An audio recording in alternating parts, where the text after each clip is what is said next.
If you've ever been fully booked, hands covered in glitter and gel, clients happy, tips flowing, and then bill day hits and you're staring at your bank app thinking, wait, where did it all go? This episode is for you. You're not lazy, you're not bad with money, you're not a fake business owner. You're an artist running a complex little money machine that no one really taught you how to read. Today, we fix that without turning you into an accountant. As a regular client, I've seen techs who are booked out for weeks, yet they whisper to me while I'm under the lamp, "I'm still nervous about rent this month." That breaks my heart because from the client chair, it looks like they should be thriving. Here's the thing. Being busy and being profitable are not the same thing. Today, we're building what I call your profit pathway.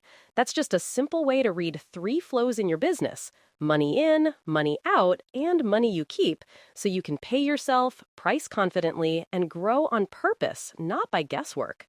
Let's dive in and start with a quick story, because I know numbers can feel, ugh. I was coaching a nail tech, let's call her Mia. Mia was the definition of fully booked.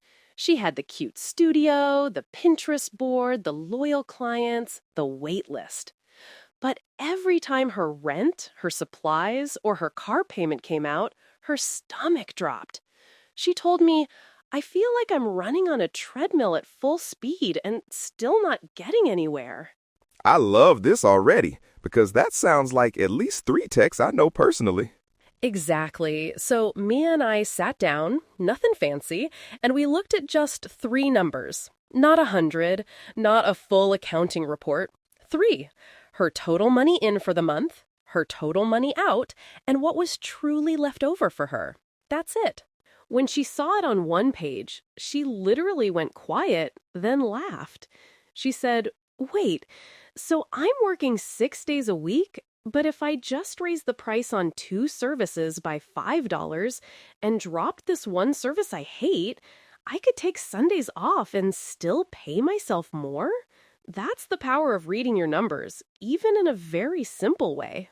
From a client perspective, I would happily pay $5 more if it meant my tech wasn't exhausted and resentful. That felt wonderful to hear in your story because clients can feel when you're burnt out. So let's redefine profit for nail pros in plain language. Forget the textbook stuff. In your world, profit is just 3 buckets. Bucket 1, money in, what actually comes into your business. Bucket 2, money out, what leaves to keep the lights on and the polish stocked. Bucket 3, money you keep. That's your pay, your owner money. Money in is simple. It's your service sales, your tips, and any product sales like cuticle oil or press-ons. If it hits your payment app or cash drawer because of your business, that's money in. Money out is everything it takes to actually run that beautiful nail spa life. Rent or suite fees, supplies like gel, tips, files, disinfectant, booking software, your payment processing fees. If you have team members or contractors, their pay. Even the tiny Amazon orders that somehow show up every week with just one more chrome powder. Real talk. As a client, I've watched techs pour product like it's free. I'm sitting there thinking, that is liquid gold. Please don't waste that on my paper towel. And then there's money you keep. This is where a lot of nail pros blur the lines. Money you keep is not what's left in the account after I panic pay everything. It's a number you decide on purpose. It's you paying yourself like you're an employee of your own business, even if it's just a consistent small amount to start. If you take nothing else from this episode, remember this: busy is not the goal. Keeping more of what you earn is the goal. That's where profit shows up in real life. For rent, groceries, debt payments, or that new e-file you've been eyeing.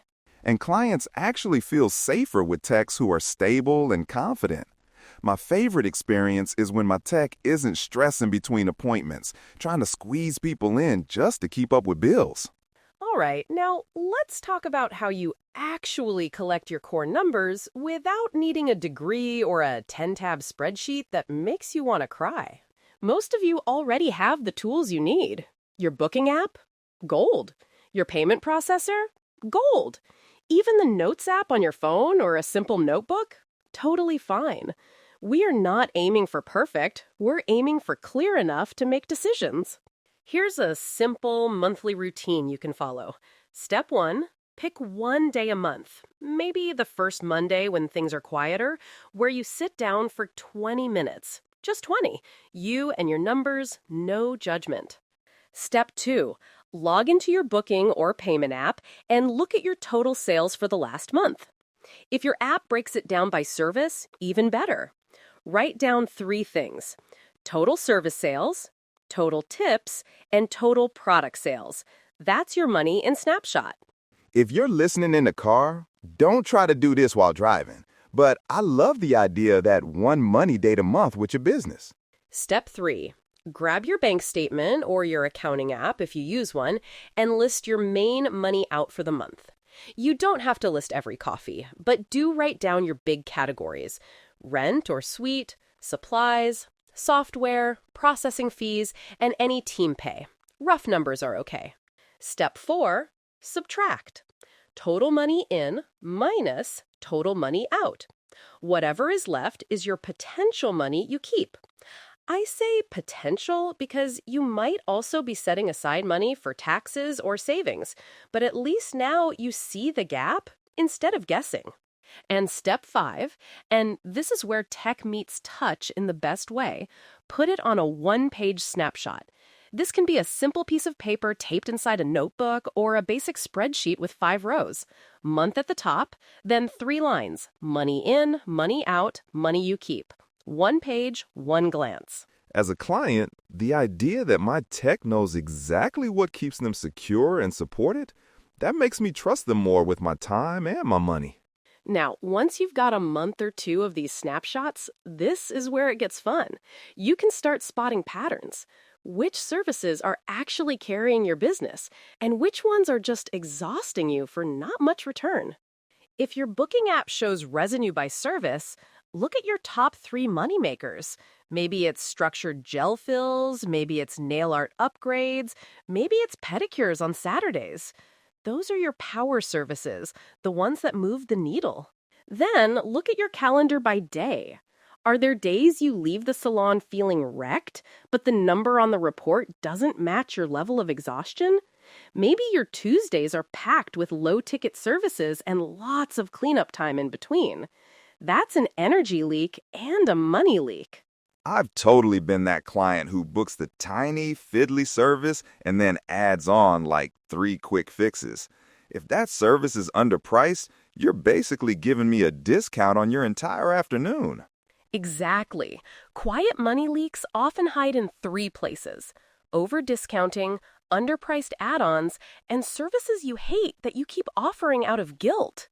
When you look at your monthly snapshot, notice which services take the longest, which ones use the most product. Do their prices actually reflect that? Another pattern to watch: your favorite clients versus the ones who drain you. Sometimes the clients we bend over backwards for are the ones who cancel last minute, ask for constant changes, or only book the cheapest options. Your numbers and your calendar together will tell you the truth about that. And as the client who actually respects your time, I want you to protect your energy because that's when I get your best work, and that's what I'm happy to pay for. All right, once you see these patterns, the magic question becomes, what do I actually do with this? Because I don't want you hearing this, freaking out, and doubling all your prices tomorrow. Deep breath. We're going to turn insight into action with small, calm changes. Think little dials, not big explosions. First dial, pricing tweaks. Pick one service that is clearly underpriced for the time, product, and stress it takes. Just one. Increase it by $5 to $10 and watch the impact for a month. Second dial, minimum daily goals. Look at your monthly money in, divide by how many days you actually worked. That gives you your average daily revenue. Now decide, is that enough? If not, set a minimum goal per day. If your minimum is, say, $400 a day and your schedule is full of $35 services, something has to shift. Maybe that means grouping lower ticket services into bundles or only offering certain small services on specific days. You're not being mean. You're being a smart CEO of your own chair. Honestly, when a text says, I only offer this small service on Wednesdays, I don't get mad. I just adjust. Clear boundaries feel professional, not rude. Third dial, supply decisions. When you track money out, even roughly, you might notice, wow, I spent $300 on nail art supplies last month and I'm only charging $5 extra for designs. That's a red flag. If a service or add-on requires extra product or extra skill, your price needs to respect that. Instead of cutting every fun supply, start with alignment. If chrome powders are expensive and popular, make chrome an add-on with a clear price. If hand-painted art takes you time, build that into the service price, instead of tossing it in for free every time because you feel bad. Here's the thing. You don't have to overhaul your whole menu overnight. Run small experiments. Change one price, one policy, or one supply habit, and then track your next monthly snapshot. Did your money you keep go up, even by a little? That's a win. Nail it every time with those small adjustments. And please remember, your clients who truly value you will stay. We notice when you level up your space, your products, your timing. When the numbers are right, everything feels more intentional for us, too. So let's wrap this up with your profit pathway in one simple picture. 3 flows: money in, money out, money you keep.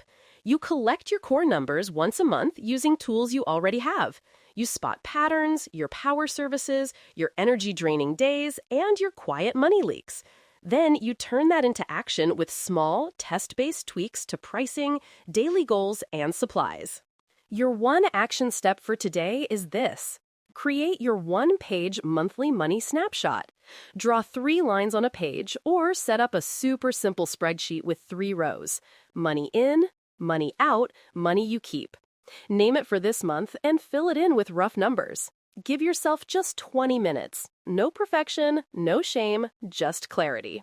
And if you feel nervous, that's normal. But that first snapshot might be the moment you finally feel like the boss of your business, not just the hands doing the work. If this episode helped you feel even a tiny bit calmer about your numbers, make sure you follow or subscribe to Forever Soundwave so you don't miss the next deep dive into beauty, business, and beyond. We're just getting started making your systems as strong as your art. Let's dive in and make your business shine. Stay curious, stay creative. Until next time, keep your nails and business thriving.